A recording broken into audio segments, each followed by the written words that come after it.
before I start out, I want to thank the people who worked on this experiment. My postdoc, Alexander Banashev, my student, Jun Xu. We had graphene samples from Huawei and Roland Kawakami, and we had theoretical help from most of my colleagues. So why is the Casimir force or the van der Waals force in 2D systems like graphene interesting? First is, these are single atomic layer materials, so clearly, representing them by a continuum, permittivity or permeability, there are issues associated with that. How do you do that accurately so you can predict the van der Waals and Casimir forces? Secondly, there are zero band gap or near zero band gap, which means the thermally induced fluctuations are huge, and the thermal component of the van der Waals and Casimir force is very large in these materials, and I'll spend a little bit more time talking about that. In terms of real materials, these single atom materials like graphene are held together by dispersion forces, which are Casimir and van der Waals forces, to make the 3D analogs, which are graphite. So, one needs to understand the dispersion forces in these materials and how they combine together. In particular, there's a technological drive to make heterostructures of these 2D materials. For example, you put a layer of graphene and then a layer of molybdenum silicide or boron nitride single atomic layer materials, and you can change the properties of the combination heterostructure or homostacked material. For example, bilayer graphene is a direct gap semiconductor, whereas graphite is a semimetal. So you can change the properties by overlaying different 2D materials. So you can design the properties of the stack, and therefore understanding the dispersion forces of materials has some technological applications too. So in terms of graphene, we chose graphene because it's an archetypal 2D material. There's a lot of studies on the material properties of graphene, so it's easier to compare theory and experiment. And in addition to the Casimir forces, if you think of the Casimir or van der Waals forces as caused by charge and current fluctuations induced by the zero point and thermal fluctuations of the electromagnetic field, graphene has some unique capabilities. Just a brief overview, a primer on properties of graphene. It has conical dispersion curves, which are linear, so which means charge carriers have relativistic massless quasi-particle transport. They don't scatter off electrostatic impurities, so they're ballistic and relativistic, so which means the charge fluctuations and current fluctuations are very large, so you get large Casimir forces, even though it's a single atomic layer material. It has zero gap. In pristine graphene, it has zero gap. If it's doped graphene, the gap might be very small, but it's still much smaller than the thermal energies. So the thermal effects in graphene are very large and can be observed at much shorter separations. So that's an important unique feature of graphene. And in terms of prior results, there are only qualitative estimates of Casimir and van der Waals interaction dispersion forces from heat of wetting and desorption kinetics of molecules from graphene so far. So that was another impetus for us to make the measurement. And thirdly, from theory that's been done in the last few years, you can get the optical properties directly from quantum field theory, which means it's excellent for precision measurements of the van der Waals and Casimir force. Unlike the uncertainties, because with real materials, you've got to use tabulated data. Here, you don't have to go to tabulated data to get the material properties. So that's another advantage. So here's just a brief listing of some of the theoretical work that's gone on. Many of the authors are here. Starting with John Dobson and his co-workers who used Green's function method to get the properties. An important paper is by Gomez Santos, who used a plasmon approach to graphene, but he predicted a very large thermal fluctuation effect in graphene, so that made it a unique contribution. In terms of quantum field theory-based approaches, Bodak and his co-workers in 2009 did the zero temperature derivation of the polarization quantum field-based theory approach to the polarization prediction of graphene, and used it in zero temperature to calculate the van der Waals and Casimir forces. Woods and co-workers used the graphite properties the first time around to look at material properties of graphene. In this paper in 2011, the non-zero temperature dispersion forces were calculated between graphene and metal using the polarization tensor approach. So Cornelius used the correlation density approach, and then later on, these authors showed that they're equivalent. So we have a cross-check of the polarization tensor approach.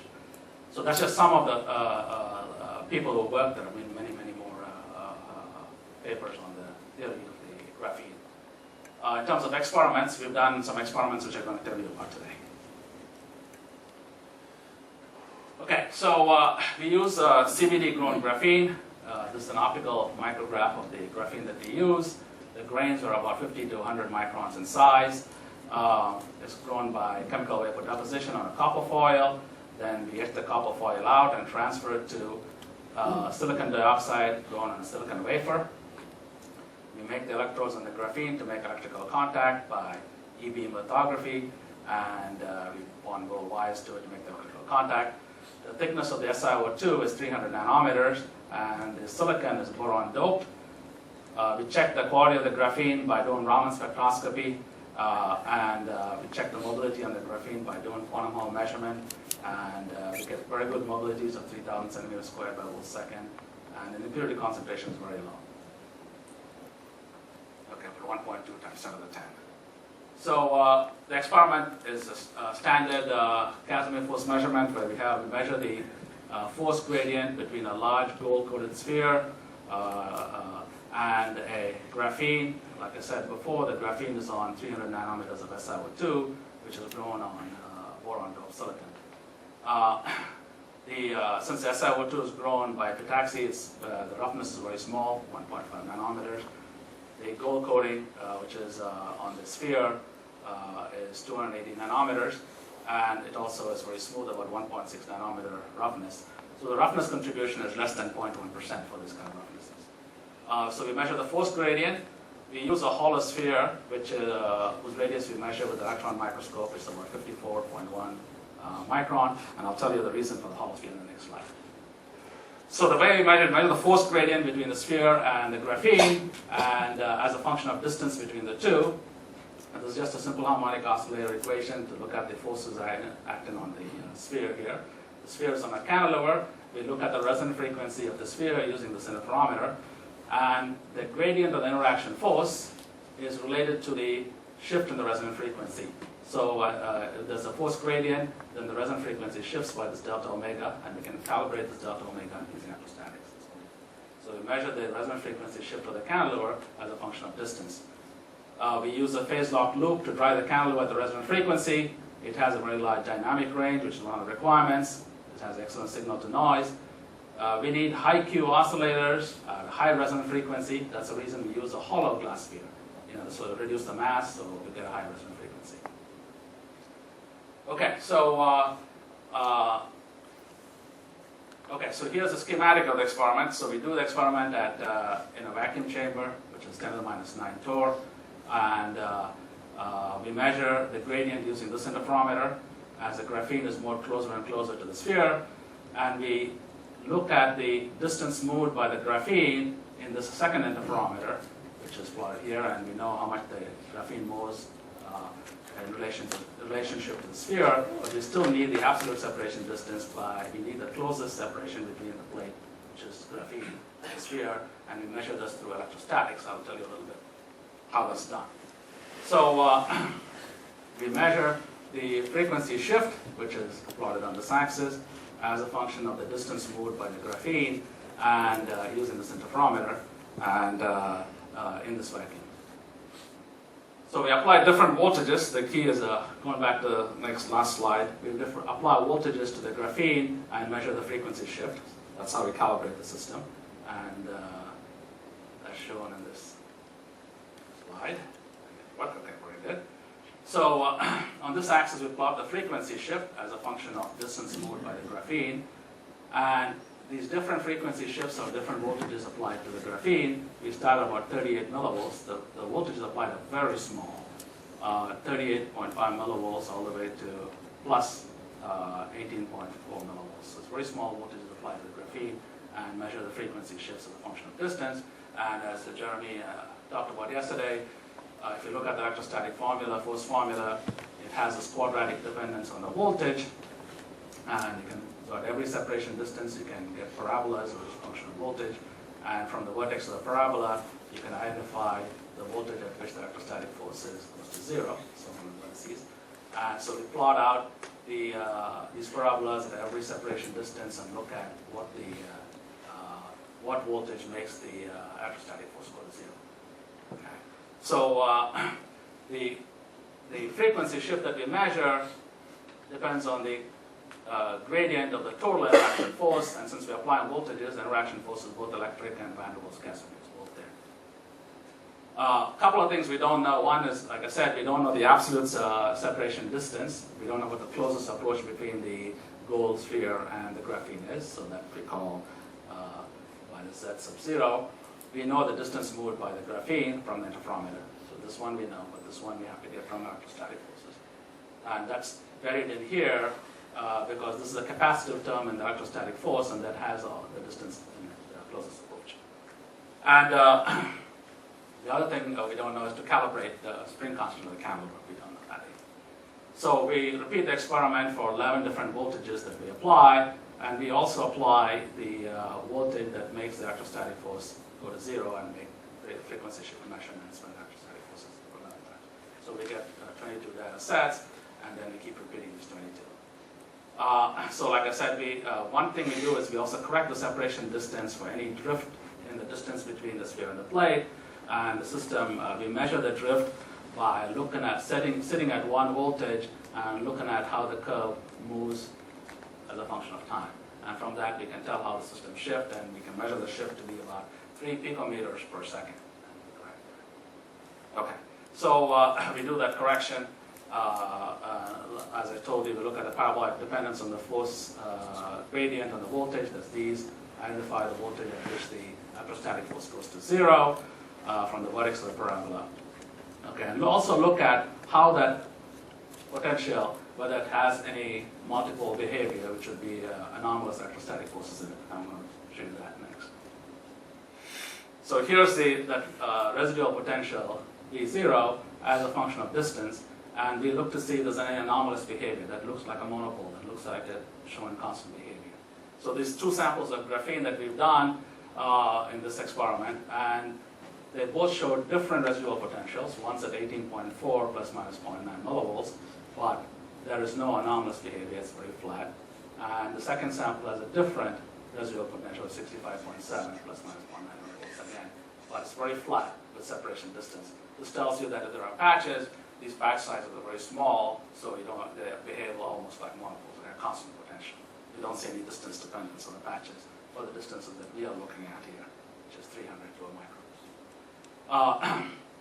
So this means that we can apply these potentials and zero out the electrostatic force for these distances.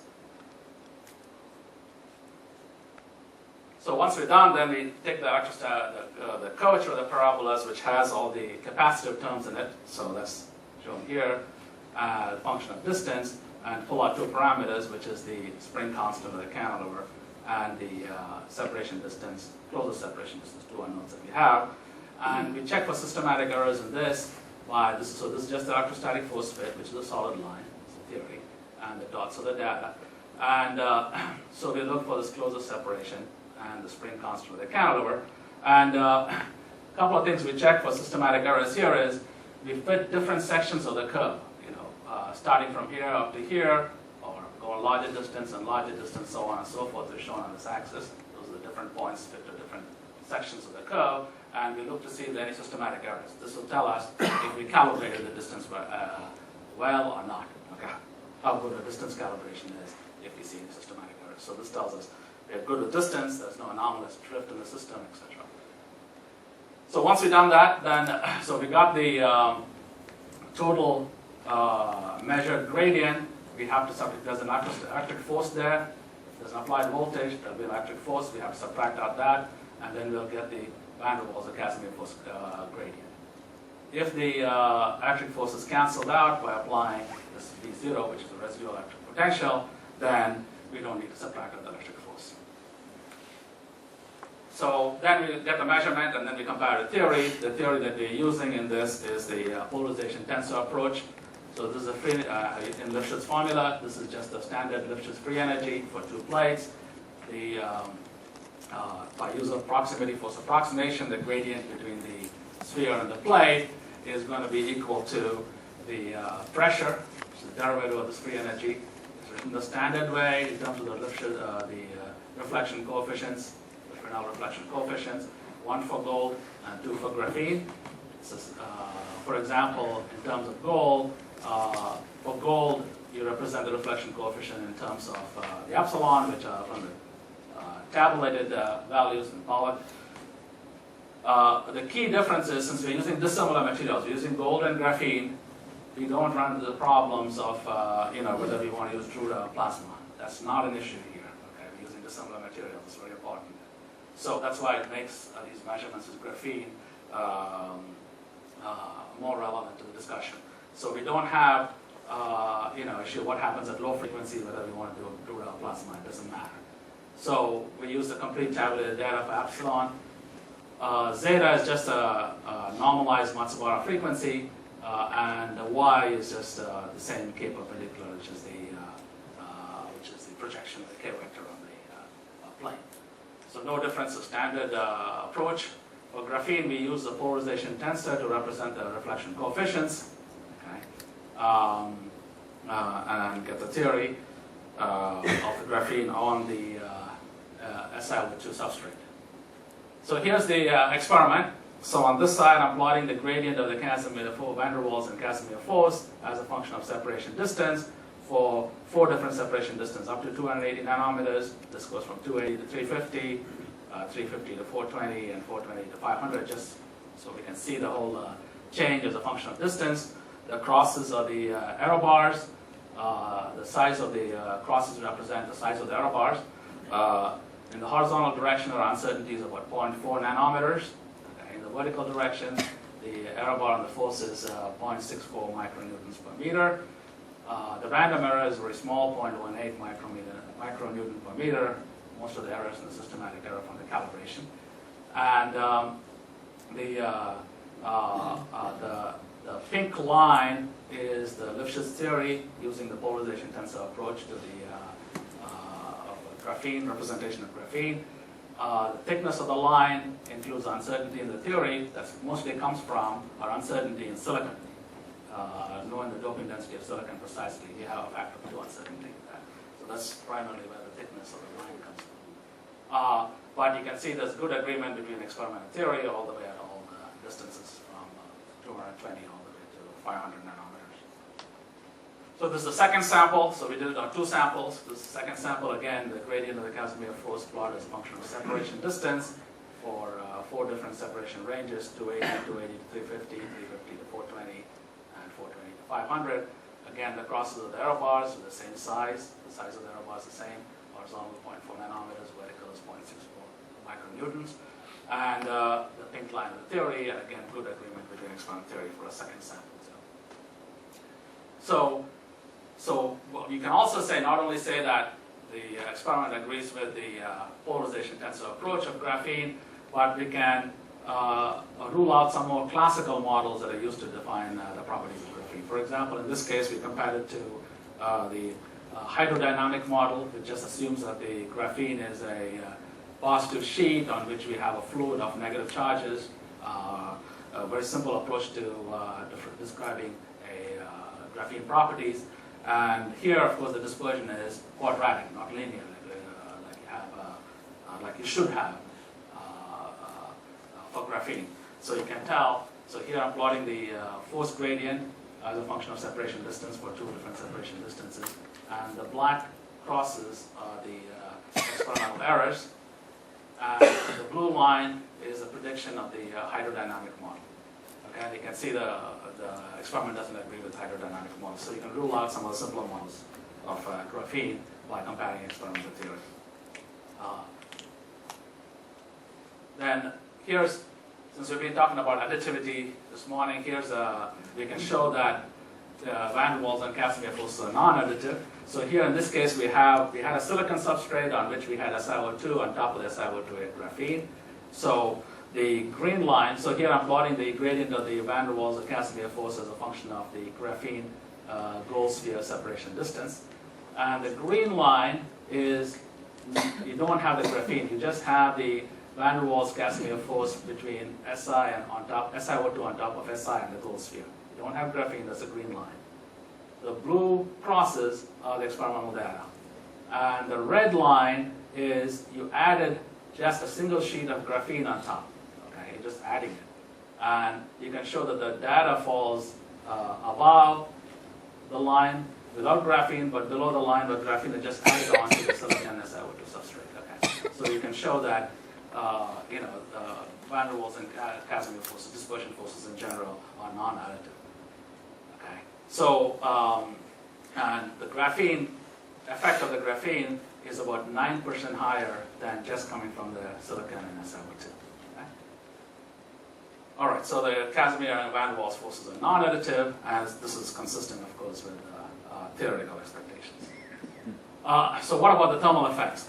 So the thermal effects, I told you, in graphene are very large and observable at very small separation distances, much smaller than the thermal wavelength, which would be about 7 microns, which would be the peak of the thermal black body spectrum at 300 Kelvin. So, for example, in graphene, even for separations above 150 nanometers, the contribution of the thermal component of the force is 80%, greater than 80%, the total Casimir force. For example, for separations of 100 nanometers and 1,000 nanometers is 1 micron. You compare it to ideal metals, where graphene is larger by 100 nanometers, the thermal contribution is larger by 5.6 times 10 to the 7. It's 56 million times larger, okay, for graphene as compared to an ideal metal thermal component of 100 nanometers. So you can really see the thermal component 100 nanometers. For 1 micron, it's 600 times larger. So it has a very large thermal contribution, simply because the band gap is so small that you have a lot of carriers promoted into the conduction band, even at room temperature, and these give you large current and charge fluctuations, giving you a large thermal component. So, and the other important thing is, it's since we're using dissimilar metals like graphene on gold, you don't have to worry about whether you want to do Drude or when you're looking for a thermal component, we don't have to worry about which model to compare it to, Drude or plasma. It's not an issue here. So it makes a good measuring the thermal component should be easier with graphene, and it avoids some of the debates. Okay, so here's just an illustration of that.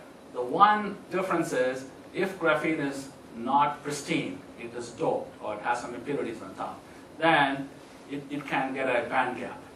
Okay.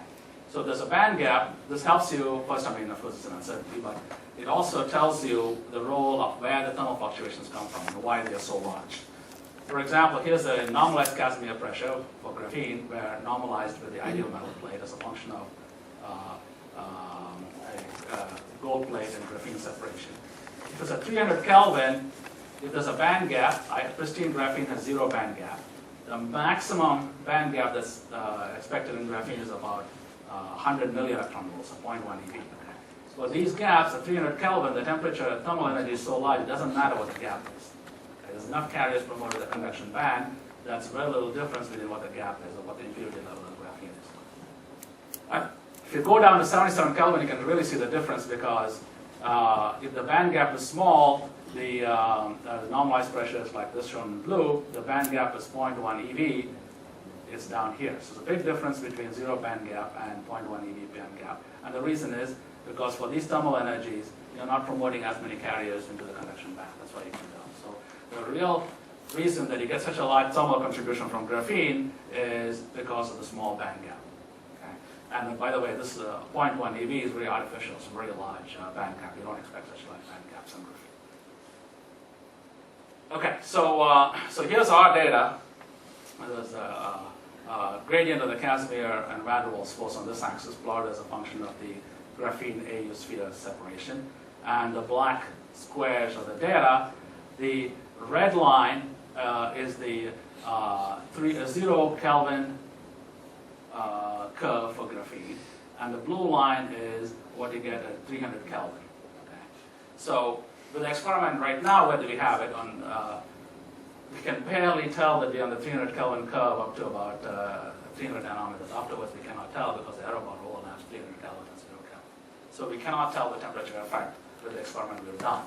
So one way is to reduce the error. The reason this curve is so thick is because of uncertainties in the doping level of silicon.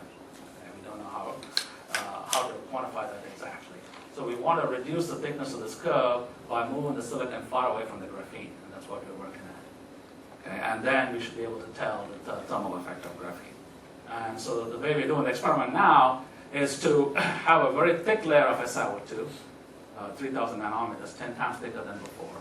So we move the silicon far away from the graphene, so the contribution of silicon to the net force gradient is very small. So that's what we're working at. So this will, larger SiO2 then reduce the effect of silicon on the total force. That will reduce our uncertainty from the contribution of silicon, and we should get higher precision in the force gradient measurement. So and the other thing we're implementing is to clean the surface in situ, so we don't worry about the role of impurities. So we have a argon ion gun in our vacuum system. And so here, right now, we're doing the experiment on just 2 gold surfaces to get a handle on how to deal with this thing. So we have we pressure the argon to about 10 to the minus 5 torr, and we put 500 eV argon ions onto the surfaces and clean the surfaces. The problem you got to worry about is this takes a long time because we shine the argon for about 2 hours, pump out all the argon, and then measure the electrostatic potential difference. Okay? So here we're looking at the electrostatic potential difference between the 2 forces as a function of separation. And this is before the argon treatment. We had a residual potential of about 76 millijoules. And as we shine for 2 hours, and then we reduce the residual potential, that's always flat, telling you that whatever impurities there are, the size scale of the impurities is very small. And it goes down to about 60. And then after a second treatment, it went down to 50. And we're working on slowly getting to an asymptotic value where we don't see any change after argon ion cleaning of the 2 surfaces. So we're doing this right now, and we have to pump it out and wait and get the vacuum down to 10 to the minus 8 or 10 to the minus 9 and make the measurements. So we're doing little by little. The reason is you're always removing material by shining the argon ions. And you don't want to make your surface rough or change some of the property on the surface. So we have to worry about how well we're doing it. So we thought we started with low energy argon ions coming into the surface and clean it little by little and measure the residual potential, and we're working ourselves till we get an asymptotic regime. So that's where we're at with these measurements. So to conclude, I told you that 2D quantum systems like graphene have unique Casimir and van der Waals forces. Graphene has a linear Dirac-like dispersion and 0 band gap, which means that because of the ballistic transport and the large charge and current density fluctuations, you have very large Casimir forces with very large thermal fluctuation contribution to the Casimir van der Waals force. I told you about how we use a dynamical cantilever technique to measure the Casimir and van der Waals forces from graphene. From the results, we got good agreement with the polarization tensor approach based on the Dirac model of graphene. And we can rule out some other simpler models of the properties of graphene, representing the properties of graphene, such as the hydrodynamic description of graphene. So in ongoing improvements, we are pushing towards observing the thermal effect, making sure there are no impurities on the graphene, and removing any uncertainties like the underlying silicon substrate, the role of the silicon substrate. And I'll stop there and take any questions.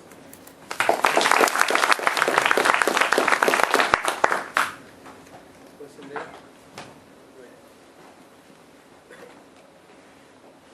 just want to make sure I understand the special nature of graphene for these Casimir force experiments. So you showed one plot that compared the force that you would get in your experiment without the graphene layer and the force that you got with the graphene layer, and that was a 9% correction. Correct. But then later in your talk, you quoted a number of 56 million-fold improvement. That is just that is if you assume just looking at the thermal contribution. That's you do the 0 temperature, and then you do the force at 300 Kelvin. Okay, and you find out what fractional contribution from changing the temperature. That's that number. So maybe that gets to the other thing I didn't quite get, which is Okay. that at one point you said beyond separation distances of 150 nanometers, the force is 80% contributed by thermal fluctuations. But then you had two plots comparing the force that you would get at 0 Kelvin and 300 Kelvin, and they were almost on top of one another. I'm going the wrong direction. This one? So you showed this curve, Right. but then I thought I had seen earlier in your talk you had said that at separation distances beyond 150 nanometers, the thermal contribution to the force is dominant. Represents 80% of the total force. Yes. So that is, the thermal contribution is from 300 Kelvin minus a 0 Kelvin contribution. That's all the thermal contribution. So in graphene, about 150 nanometers, that's the, plays a major role, unlike in normal metals where thermal contributions are very small in the 100 nanometer range. That's all I'm saying. So that's what I'm not understanding about these two curves here, because these appear to be the same, roughly the same force, even though they're two. Oh no, but this has a substrate in it, right? This has a silicon substrate and the silicon dioxide and the silicon underneath. Oh, I understand. Yeah. Sorry. So Yeah. the extreme temperature dependence Is only for freestanding graphene. Nothing. It's not supported by anything. So that's affecting the 9% contribution. Yes. Of course, coming from the graphene. Yes. Okay, thank you. I understand. Go over there.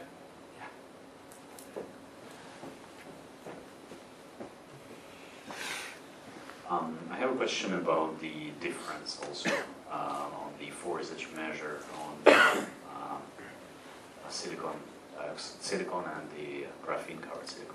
So there are some recent publication that does a similar experiment on silicon dioxide and graphene on silicon dioxide, and they measure this with a silicon dioxide tip. And they claim that the only way to interpret the experimental force curves is that upon coating silicon dioxide with graphene, if you use Lifshitz theory, you essentially have to assume that graphene completely eliminates all the interaction with the underlying silicon dioxide. So they have I'm not familiar with this one. So you have a silicon dioxide surface and graphene on silicon dioxide. Right. And you measure the interaction either with an uncovered silicon dioxide surface or graphene adsorption. And the And what is the second surface? It's the tip is just silicon dioxide as well. So they measure the okay.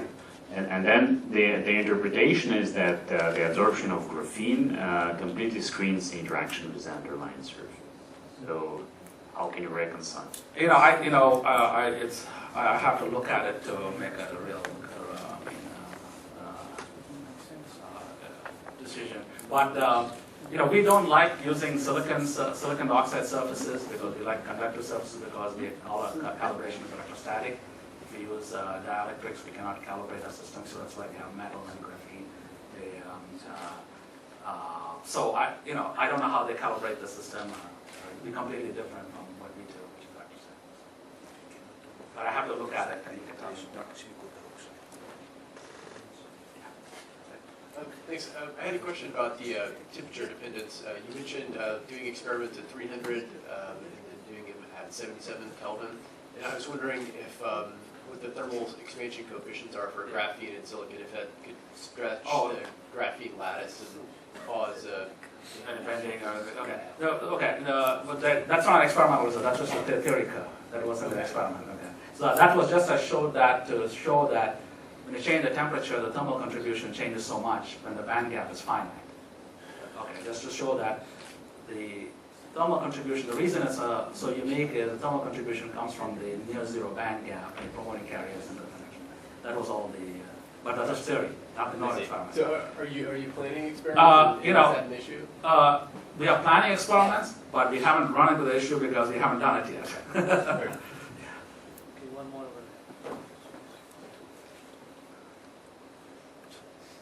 Okay, just looking at this graph here, it looks like the data fits better the 300K than the 0, but you don't think that's statistically Well, significant? it's yeah, it does. I agree with you. But you can see that when it gets here, it's on both. But the shorter Oh, but the shorter distances, yes. Yeah, at shorter distances, yes. But then also on I mean, your but if you other- can make this line really thin, which is Yeah, what we're yeah. going for, then of course we Yeah, can tell that's that. clear. Yeah. And in the other plot you had, it seemed like all your data was a little bit below the theory, right? Yeah, the other, where it was. This one? No, earlier. This Yeah, one? Yeah, that one and the one before. All the data points seem to be a little below the. A little below the theory. Okay. Again, point by point, it's insignificant. Here all crosses overlap. Yeah. So So they all overlap, but Yeah. they still seem to be. It looks hint that there might be some systematic something. Systematic Yeah. properties of series. There was Not not known so very well. exactly.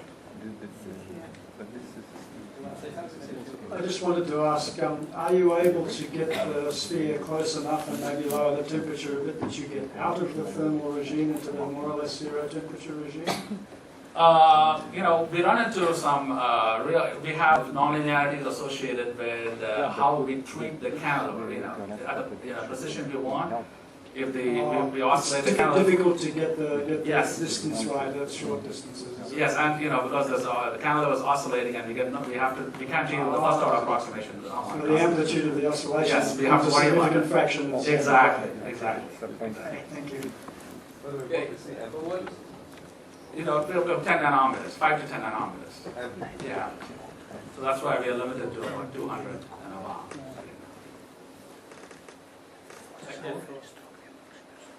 I think you were choosing the original oxide thickness so that you can identify the single layer. Yes. So when you go to a different oxide thickness, how will you identify that it is a single layer? Okay, by doing Raman spectrum. So what we're doing now is, it's very hard to see it on thick oxide, so we have to put it in the micro-Raman spectrometer and map out the whole area and look for bilayers and single layer graphene or tears, and we map it out and then use only the good region. That's what we do. I see. Okay. Okay, let's go for a break. Let's thank Umar before going. Let's start at 10:40 right after the break. Thanks.